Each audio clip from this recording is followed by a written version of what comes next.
Right, now there are sort of two parts to this panel debate. The first is that I've asked each of our panellists to prepare a mini case study on how they approach the issue of line management and line management involvement in wellbeing within their organisation. Because as we've seen in a number of different presentations today, the role of the line manager is critical. Absolutely essential if wellbeing is going to take place in an organisation. The second part is more of a sort of free-form questions for the panel. So do please get busy on Slido and send those questions in. Otherwise, you'll only have to listen to mine, and that would be a great opportunity wasted. So I'd like to crack on and start the first part of that panel. If I can just lean right over the end and start with Yulia and ask how you approach the issue of line management and wellbeing in your company. I think first I wanted to start to talk about John Lewis partnership. As many of you know, John Lewis is set up as social experiment, and we are governed by our constitution, and principle 1 of this constitution is that the purpose of the partnership is happiness of partners and fulfilling and gainful and employment. So it's something that is at the heart of what partnership is about, is looking after the well-being of partners.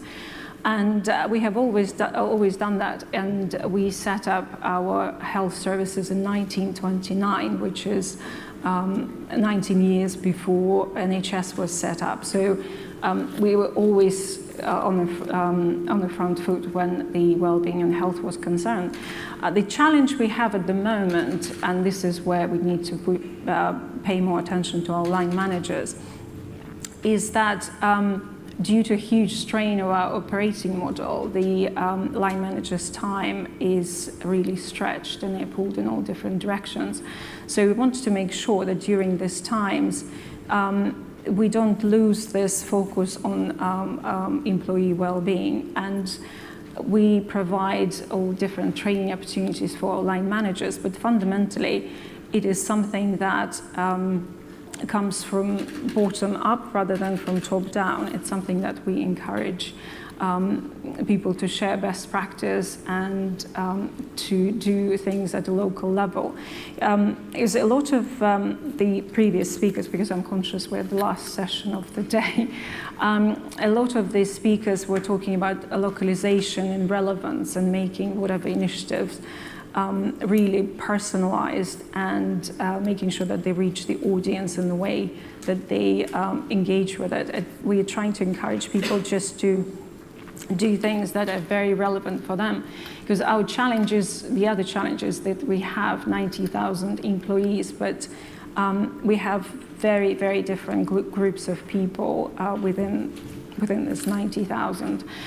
We have people who are data scientists, we have marketing people, we have shop assistants, we have drivers, we have, it's kind of a microcosm of the whole of UK probably. So within that parameters, to come up with a solution that would fit everybody, it's impossible. But at the same time, we want to make sure that the ethos and looking after employee well-being is maintained. So the balance for us is making sure that line managers have the time to do that, but at the same time we encourage this local initiatives. So that's great. Many thanks, Yulia. So time poor, bottom up, getting people involved and doing things on a local level as well as at the corporate level. Thank you very much indeed. Zoe.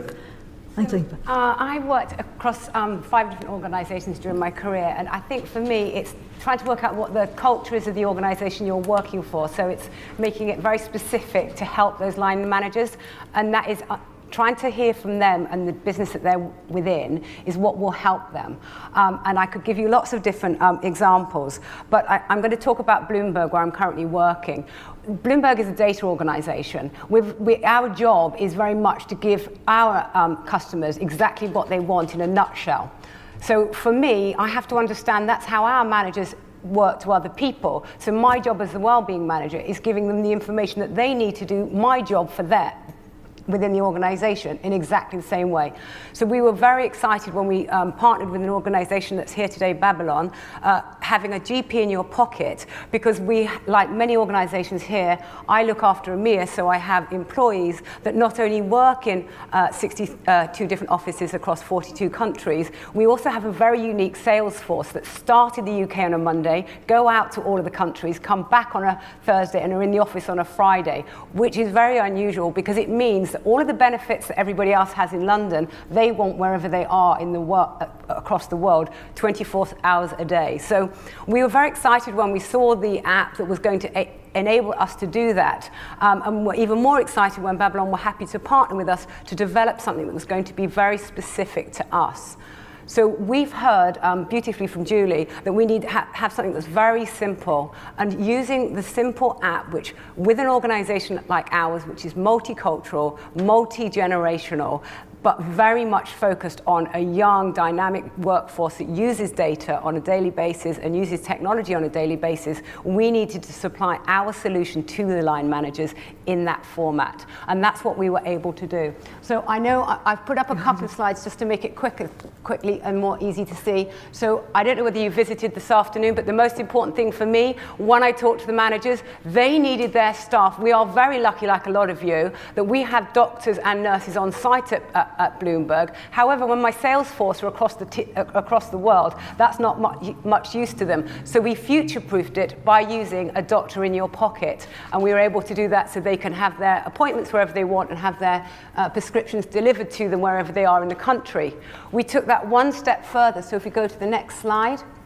We then customized the app with Babylon, and we put all of our benefits onto a front page, so when the employees can touch that screen, they are able to see everything that we have that they can use at their disposals. So if someone on their team comes to them and they are struggling with something, instead of going through, I don't know how many of you use the Bloomberg terminal, but it's quite complicated and you're clicking through a lot of screens to get to the information. It's beautifully there, but you've got to go through the screens.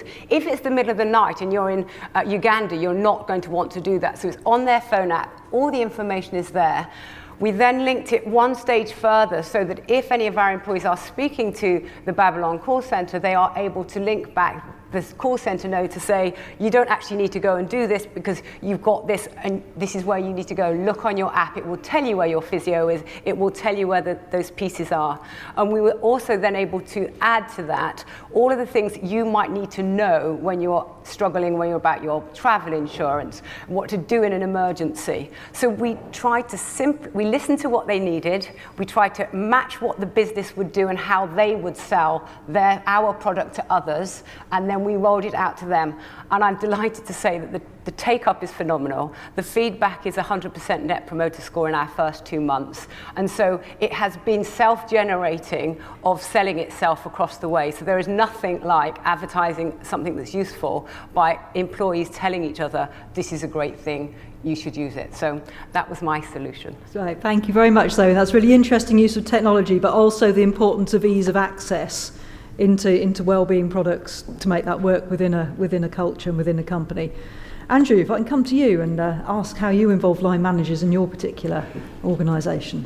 Yeah, so a little bit of background on National Grid. We were, up until about Easter time, around about 10,000 employees in the UK, and we got to about 17,000 in the US. We've sold about 40% on headcount of our business recently. The gas distribution business has gone off and set up on its own and been sold off to a pension fund or something of that nature.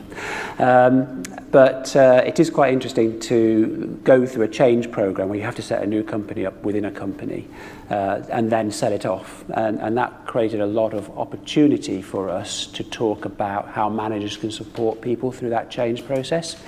For the first time in a long time, or forever really, the people going through the people who were leading the change program came to us as a wellbeing team and said, can you help us? Normally it's me battering down the door trying to say, can we talk a little bit about people's wellbeing when they go through this process? So that was nice. That was a step in the right direction for National Grid to actually be putting this front of face sort of thing.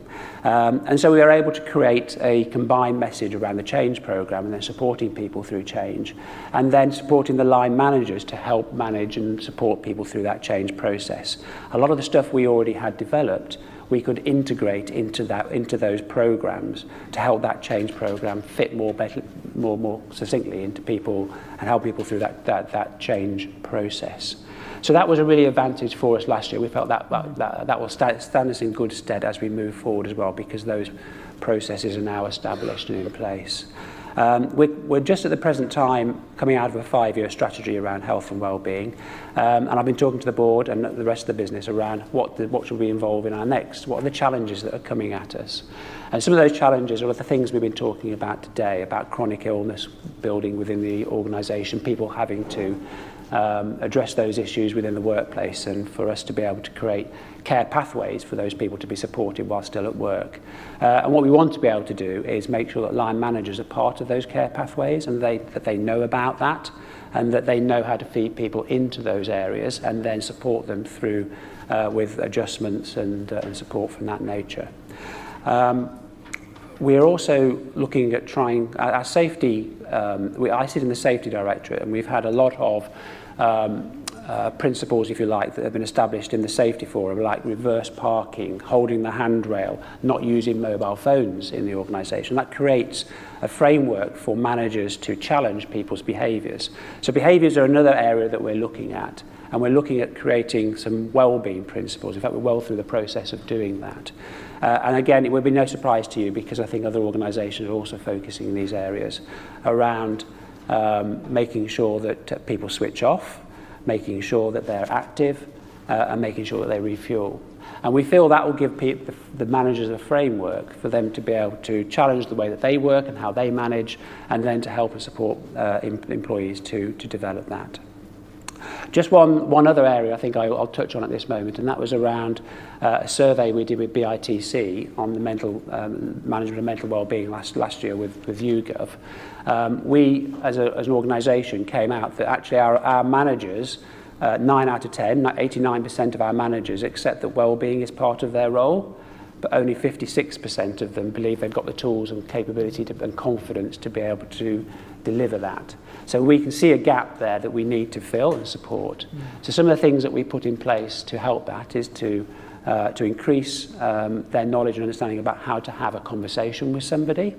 We have something called performance excellence, where we look at how teams are organised, how they solve problems, how they get efficiencies, and part of that programme we have a review of people's well-being in that process, because their performance, how they're feeling on the day, it impacts upon all those issues.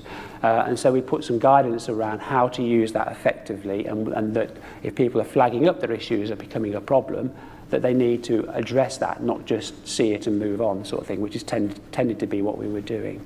And then to establish those care pathways. We've got these fantastic services in National Grid that we've developed over many years, but still people don't know how to guide people into them, how to access those services, what they can expect from them, and what their role is in making sure that works. So those are some of the areas that we've concentrated on to try and help and support line managers to be more effective at managing wellbeing. Okay, that's great, Andy, and that's a really great example of having a framework for managers to work within and to guide them, which is something I think I'd like to come back to a bit later in the questions as well. But first, Stephanie, tell us some more about yourself. Yeah, so I work with business in the community. So the perspective I'll be sharing is around what we recommend as a campaign in terms of good practice around supporting line managers. So you heard earlier this morning from Peter Simpson, Chief Executive, who's also the chair of our leadership team, about the important role around wellbeing that businesses need to take on. And he set out for our leadership team a challenge around looking at some new work streams and some new areas of interest when he took on that chairing role a couple of years ago. And one of the areas that came out really clearly for the business leaders that we work with was supporting the role of the line manager. So by that time, we'd already been working for a few years on the area of mental health. And what had emerged was that in order to really get traction on the mental health agenda, there was clearly a need to engage line managers and to support line managers on that. And so for the last couple of years, we've had a work stream looking specifically at how to equip and support line managers to transform their capabilities so that well-being is really a core part of their role. So I'll just touch on a couple of the activities that we've been doing in that space. Andy referred to one of them, which was our mental health at work survey. But before that, a couple of years ago, we brought together and consolidated the existing research around line managers and what we know around good practice around supporting well-being. And we were basically looking to gather up evidence that is kind of conclusive that indeed line managers do play a pivotal role. And there is a real wealth of evidence out there that line managers do have that linchpin role within their organization. Kerry Cooper, the kind of famous academic on this topic, often says, people leave their line managers, not their job, and your line manager can kind of be your greatest risk to your health. But also, if you have a really positive line manager, they can keep you going through difficult times, and they can be a real inspiration. So we know that line managers play that critical role. And we brought together all the existing evidence and put together some good practice recommendations in a report that we published about a year and a half ago. And that report is freely available on our website.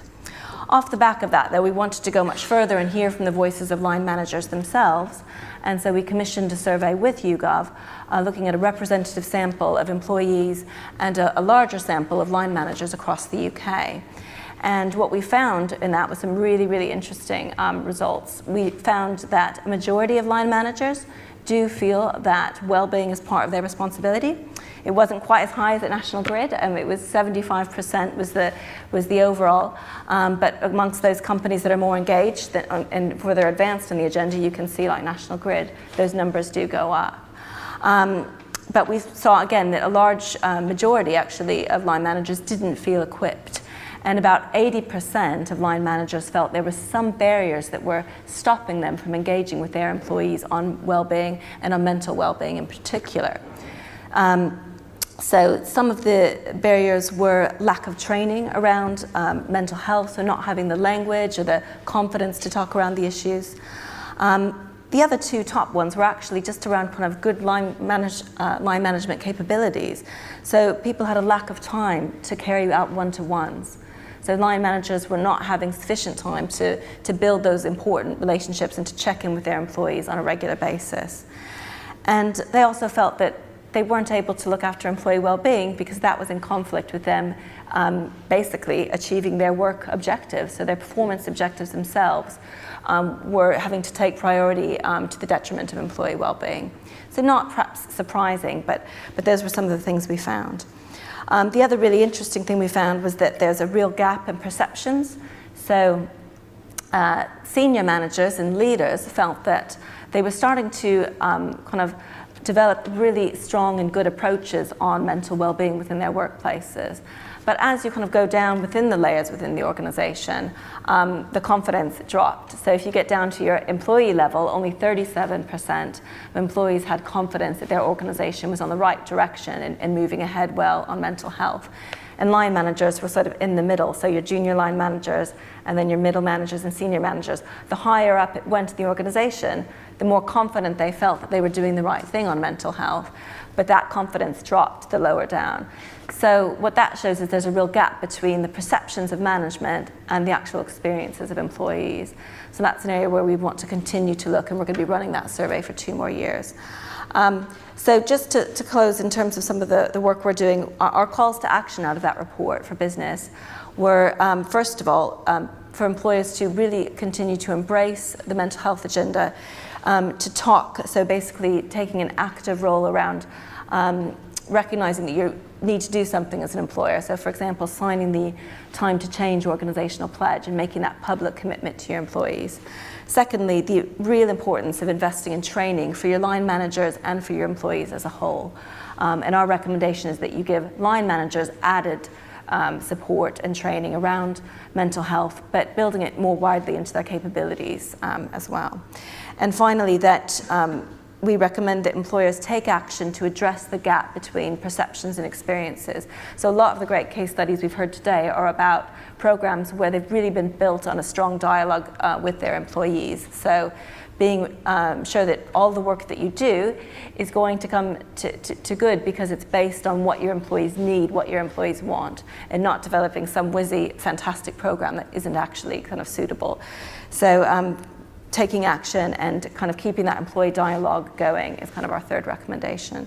So that's all from me. Thank you. Fantastic. Thank you very much indeed. And I think that kind of segues perfectly into the second half of the panel, which is really around some sort of questions that follow on from that. And I'd really like to pick up on that point about understanding and culture with line managers, because as you say, if they're not equipped with the tools and the knowledge that they need to support people, it's very hard. Most people don't come into line management innately equipped with the tools to support particularly mental health considerations. So I'd love to talk to the panel a little bit about how you've addressed training managers in your own organisations in that way. I mean, Andrew, can I start with you a little on that? Yeah, fine. So we've also taken the opportunity, I work in the safety directorate, but our HR colleagues were looking at our leadership capabilities, and the timing was right. When the survey came out from BITC and we had these gaps, we went and spoke and said, look, we feel there's elements here that are missing out of how we develop our leaders. Is this the right time for us to be able to talk with you about changing the way that we do stuff? And they were really receptive to it. And what we managed to do was go back to the health and safety executive management competencies and make sure that they're linked across to the capabilities we were trying to build into the managers' training sessions and their evaluations of how they develop as leaders going forward. So that was really timely from our perspective. If we hadn't got in then, it would have been 5 or 10 years before we had another opportunity to influence those. The other element that we did, we recognised that we hadn't really, from mental well-being, got a common language. So we set about looking to see, well, what would help us to develop that common understanding, that ability to be able to talk about mental health in a more fundamental way. And we, like a couple of other speakers have mentioned today, came across mental health first aid. And we are making that universally available. We've made it universally available to train across our business. Both the 2-day course and the half-day course. And this year, the business have got a target on them to get so many people, so many managers through that program. What we have done is we are promoting the light course because it's 3 hours, it's more consumable, it doesn't go into quite so much of the trauma area of that, but it does give people understanding about what mental health is, how to manage it. It also moves on to the stress elements, which were important for us to manage stress well. But on the end of that, we've put an extra 40 minutes talking about how does this work in National Grid, what's the toolbox you've got to allow you to be able to manage that within the business. So that program is unraveling at the moment. We've got over 500 people that are trained in mental health or mental health first aid light to present, and the target is to get 25% through by 2020. That's great. So I'm just going to come on to you, but I just wonder whether we could get the Slido questions coming up on the screen here, so we can get a feel for some of the themes that are coming through. But I wonder whether, Zoe, you could follow up and talk a little bit about the management training that you give to management in your company. Sure. So again, a little bit like the answer for my first question, we tried to work out how the managers would learn best within Bloomberg and how we run things. So those of you who know Mike Bloomberg, he's a huge philanthropist. So it was very important for me to use an organisation where we had already a collaboration with them. So we used Mind because we raised money for them. So it had a joint resonance with the managers. So we have developed, similar to what Andy's done for his managers, we've developed a training with Mind that we were able to use. And we've also had to extend it to using our technology. So our managers that are in some of our countries, there's not very many of them, so we can't always fly Mind. I think they'd quite like to sometimes to go to some of the countries. But what we did was we trialed using, we call it Nexi, but it's a video conference session. So again, it was just trying to work out what they needed and how we could get the best information to them and have an interactive session. We trialed different ways. We found actually having everybody on video conference was better than having some people in the room. That worked better for us because everybody was remaining engaged. I was really excited. We did one last week and we had 10 different countries all interacting at the same time through video conference, having a 3-hour training session around mental health. So it's very similar, but again, it was just looking specifically for the company that I'm currently working for and making it work for the managers and what their needs would be. Sure. And Yulia, what I'd like to do is just dig into that a little bit more from your point of view, because you've talked about that sort of time pressure that you have, but also that you've got these sort of pockets of excellence in the company. And I was wondering whether there's almost a sort of feeling that the company can educate itself in doing some of that. How do you go about sort of getting that best practice passed on between? We use quite a bit Google communities. So we set up communities such as we have one called Ability Network, and they share knowledge about mental health in particular. And it's great to see when people are passionate about a certain subject and they know there is a platform for them to do something and share their knowledge. It's very quickly becomes almost like it catches fire, and a lot of people get interested and becomes viral.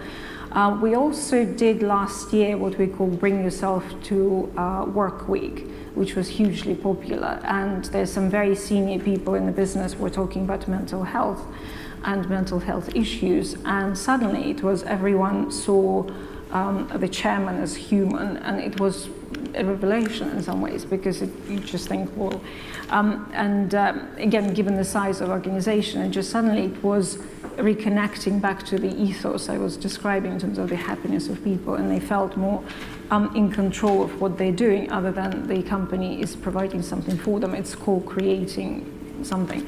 And because we have a few people who volunteer for Samaritans, we are now working with Samaritans to develop a program to help managers and volunteers to be listeners, and it's something that is similar to the program that PwC is using.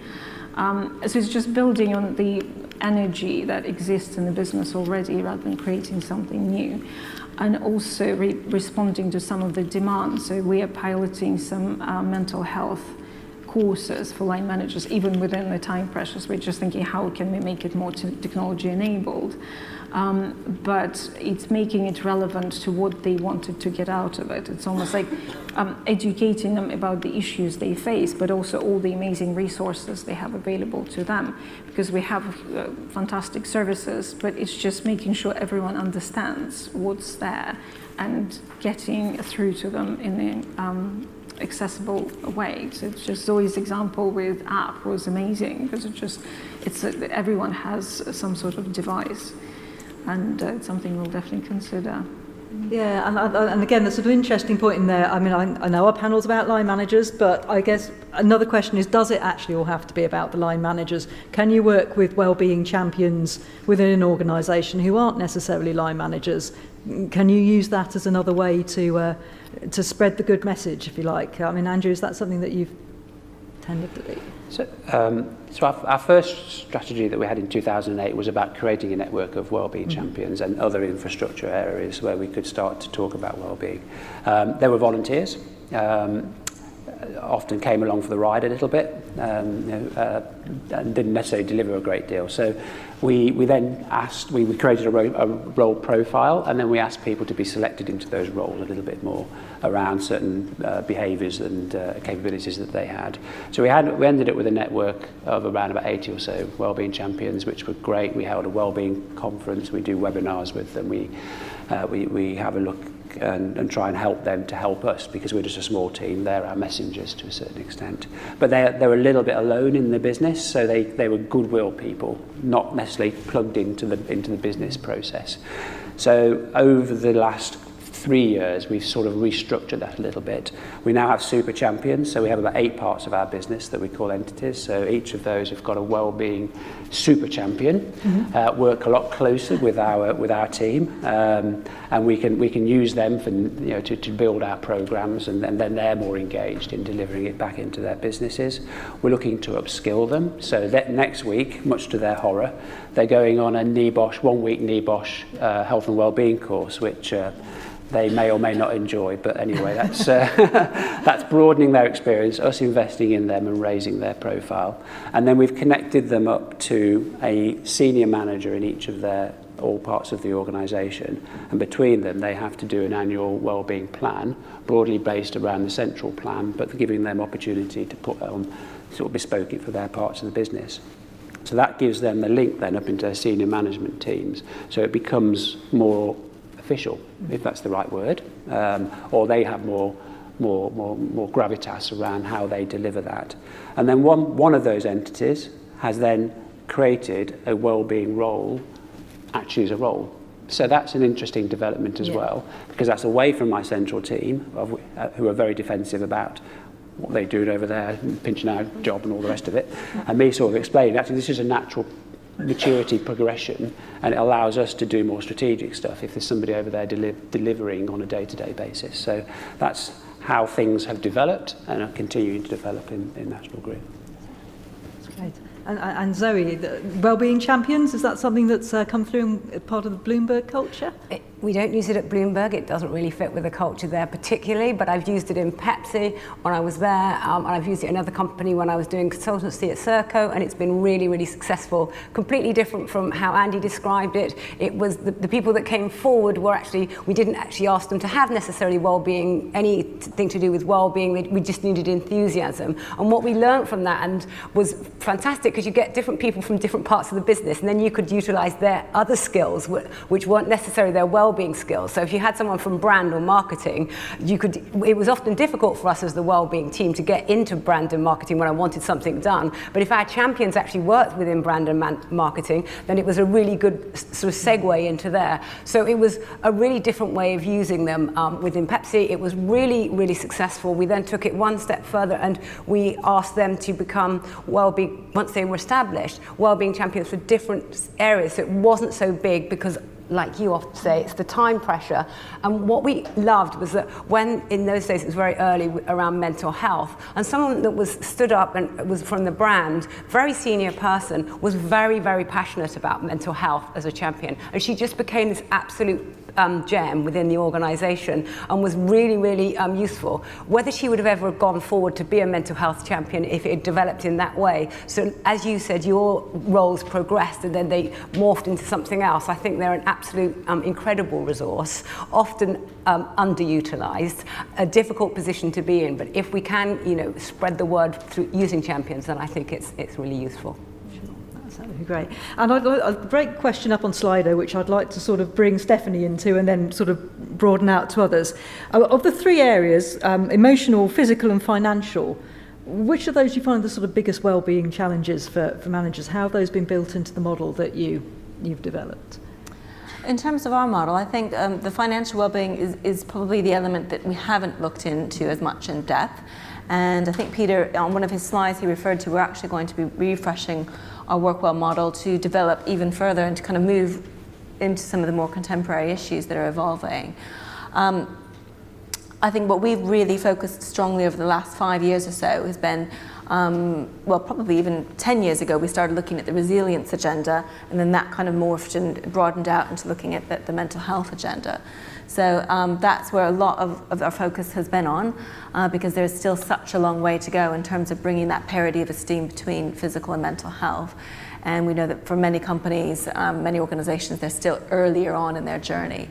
So it's our feeling that, particularly in terms of the role of the line manager, it's the kind of emotional and mental well-being where we would see them playing a particularly strong role in terms of them upskilling and having more capabilities so that staff do begin to feel more comfortable talking to their line managers about it. I mean, our research found that only 1 out of 10 people on their most recent occasion of experiencing poor mental health had gone to their line manager. So they would more likely have gone to, for example, a family member, a GP, but only 1 out of 10 had gone to their line manager. And so those are still quite low numbers. And an equal number would have gone to a peer within the business. So that's why those peer learning approaches are so important to develop as well. So that's great. And Yulia, how does that sort of reflect what you've seen in your own organisation, the balance between emotional, physical and financial well-being? I think mental well-being is becoming more and more important, especially now during, as I said, in times of change and a lot of stress and basically the economy, the retail market for us in particular. And the mental health and emotional well-being is obviously, it's a very important area for us to focus on. And it was interesting how Andy was talking about using the moment in time when the companies merged together and they created the case for change, and therefore there was a lot more energy around this particular topic. And it's not an easy area to engage in, because when you say mental health to a room of managers, everyone goes, and it's almost palpable. And when you say resilience or resourcefulness, which I liked a lot better because I agree resilience has a bit of a negative connotation, but when you position it differently and more of a positive way, and you say just you can improve your resilience and you can improve your the way you operate if you invest more of your time in prevention. Because for us, it's not just dealing with the mental health when it becomes a problem, because we have some resources and some services dedicated to that, but almost how do we make sure people don't get to that stage, and what do we do to prevent people getting to that point? And we're just thinking about all the different tools and techniques and things we can do to help to address that in particular. Obviously, as many speakers before mentioned, the mental health sometimes linked to the financial pressures as well. So this is something we're thinking of how we can link the two together. But I would think that mental and emotional is probably a priority. Sure. And that's something that's quite interesting. And we've talked quite a lot today at one time or another about how well-being can link into corporate goals and to company performance and some of the benefits that can come from that. But how do you sort of integrate it at line management level into goals? I mean, it's quite a difficult thing to put in a sort of specific list of objectives. I mean, Zoe, how does that kind of come across in your organisation?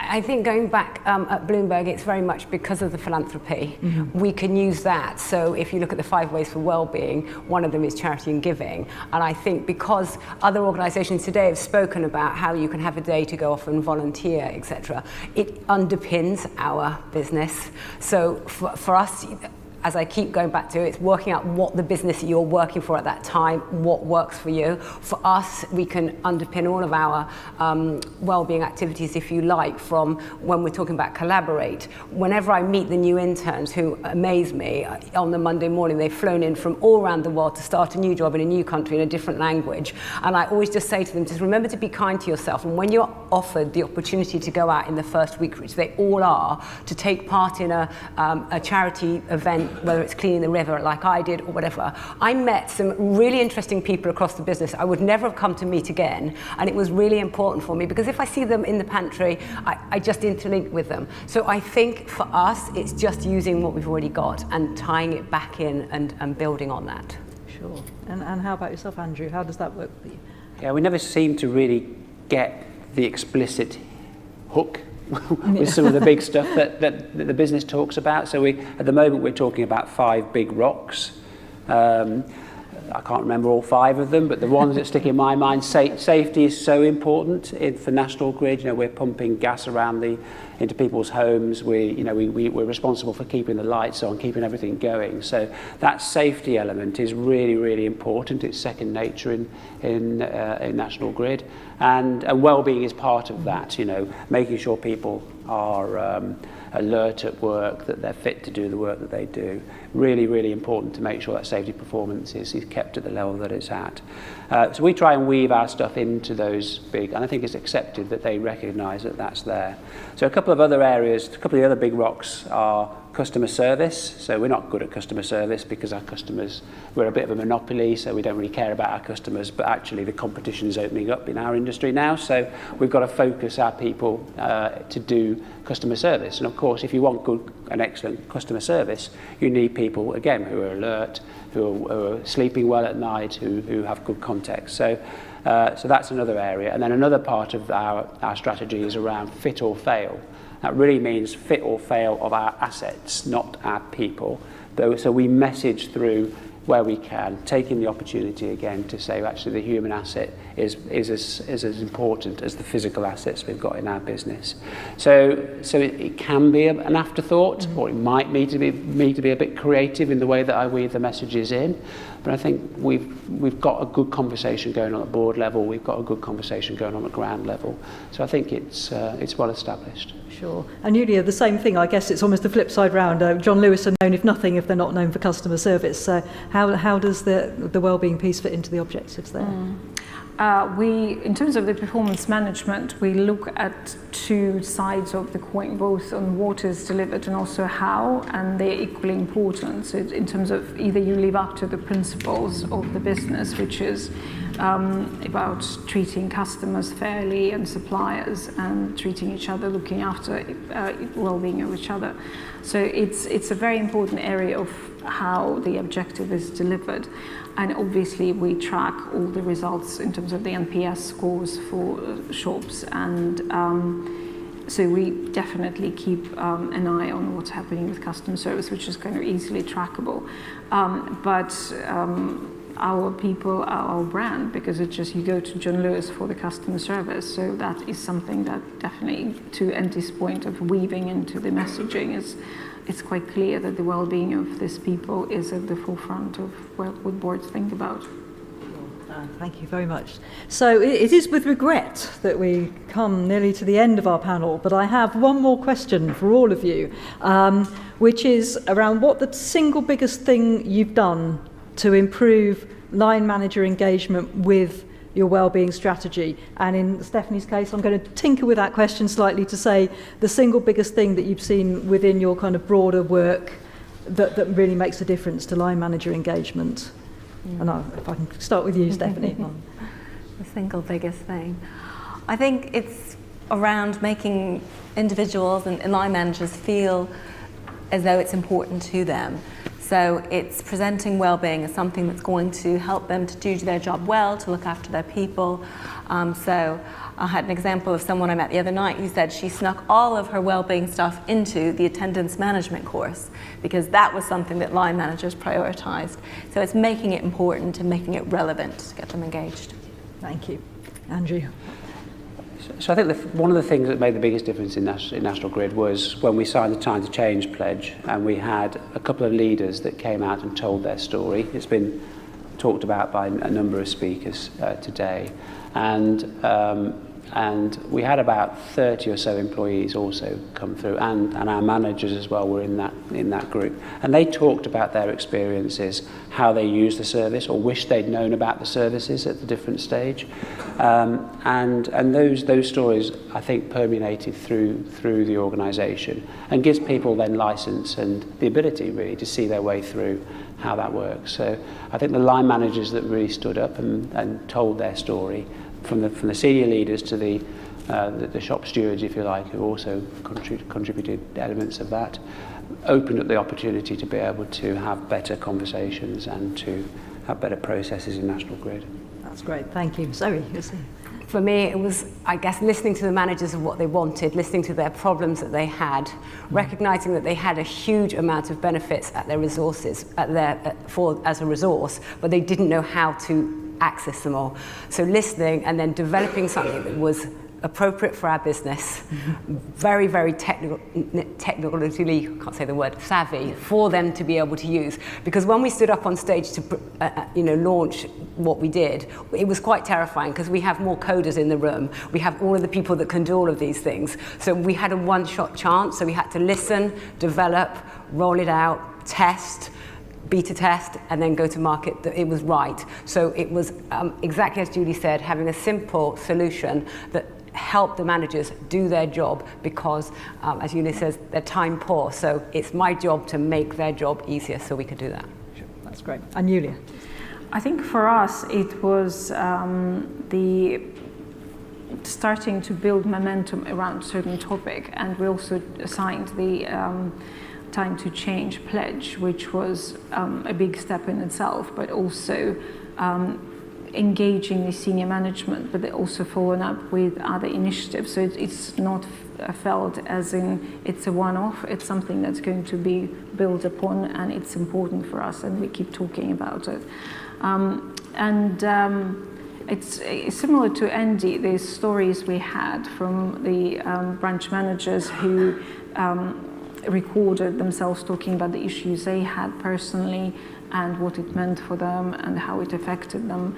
And And also it made a lot of other partners come forward and talk about their experience. And one of them said, I can make this WebEx and you can use it in training of others, and I want to share my stories to inspire others. And I've heard quite a lot of stories like that. So it's kind of gathering this, it's creating this storytelling, because it's such a deeply personal subject. So unless you make it personal, it's very difficult to resonate, and also making it very relevant to the audience. And you just see some people are genuinely passionate about it. So they're genuinely passionate about nutrition. So they talk to drivers in the language that's relevant to them, as opposed to this is general nutritional advice. But this is the choices you have, this is the consequences, and that's how you engage people in something that's very personal to them, but something that they can make changes in a very practical and easy way, to the point of being simple and actionable, as opposed to something complicated and difficult.